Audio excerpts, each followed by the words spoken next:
Dentro de los conceptos que tenemos que saber inicialmente respecto a las temperaturas y el calor, son precisamente qué es el calor. Y esta es una energía en tránsito, no es intrínseca a un cuerpo.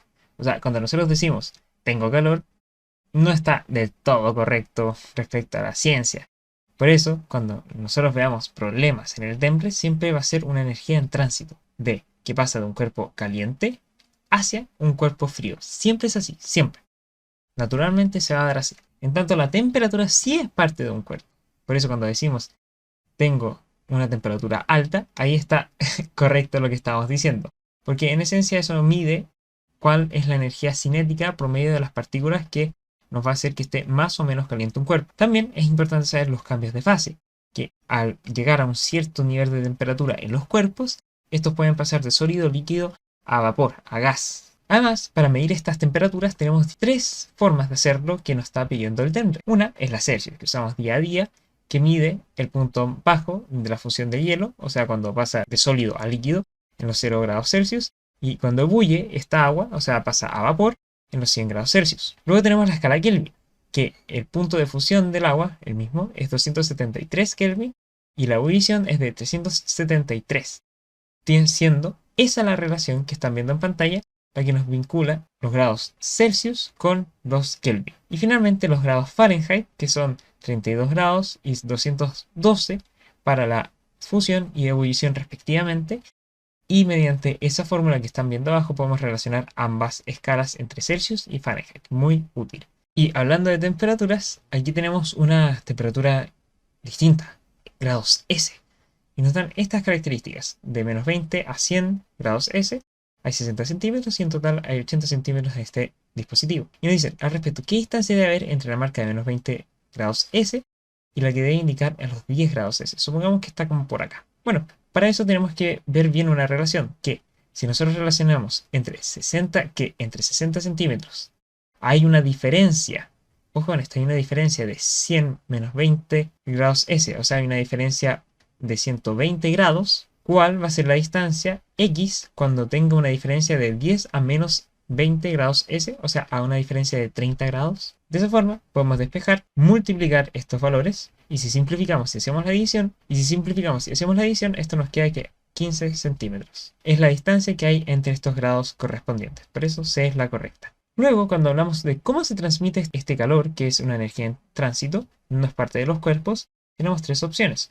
Una es la conducción, que es básicamente por contacto, como pueden ver acá en este metal rojo vivo, que de a poquito se va desplazando a lo largo de todo el material. O sea, si bien aquí está muy caliente, tampoco me atrevería a tocar el fierro en esos puntos, pese a que no está directamente en contacto con la que era la fuente más caliente. Luego, la conducción por convección es en fluidos, sea líquido o gas, que se ocurre por las diferencias temperaturas en este fluido. O sea, donde el agua más caliente asciende, en tanto el agua fría tiende a descender. Y ese ciclo que se genera hace que todo finalmente termine por calentarse. Por eso el ejemplo es de la ollita que nosotros prendemos cuando cocinamos. Y la radiación, esto se transmite con las ondas electromagnéticas del infrarrojo. Por eso es que sentimos calor cuando nos paramos en el patio sin una sombra, porque el sol nos está dando con su irradiación electromagnética del infrarrojo el calor que empezamos a sentir en un aumento de nuestra temperatura. Si hablamos de transmisión, en esta pregunta nos dice que si dos cuerpos están a diferentes temperaturas se ponen en contacto, ¿cuál de las siguientes informaciones se puede determinar conociendo únicamente la temperatura inicial de cada cuerpo? Solo tenemos, no sé, un cuerpo acá, supongamos que está, no sé, a 30 grados Celsius, y tenemos otro cuerpo acá que está a 10 grados Celsius. Vamos descartando. La cantidad de energía térmica que posee cada uno de los cuerpos, no, porque no sabemos distintas características de esto, solamente sus temperaturas iniciales. ¿El sentido que ocurre la transferencia de calor entre los cuerpos? Sí, porque si sabemos cuál es la temperatura inicial de cada cuerpo, como habíamos hablado,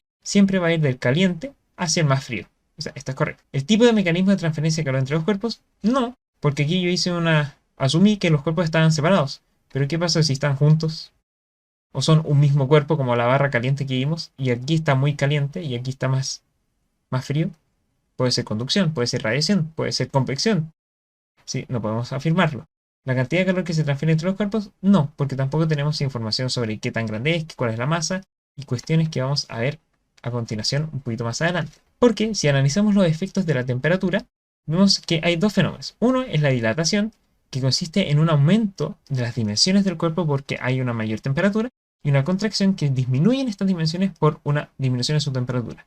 Por eso en la imagen pueden ver una vereda o un pedazo de cemento que tiene unas separaciones. Y es precisamente para recordar esa diferencia que se puede producir en verano, que se expanden, aunque sean unos pequeños centímetros, se pueden expandir y pueden generar trisuras que no queremos que ocurra. Por eso dejamos un margen para que este material se expanda y así evitemos que se rompa el cemento. Y ahora, como decía en la pregunta, ¿cómo calculamos el calor que se transfiere de un cuerpo a otro?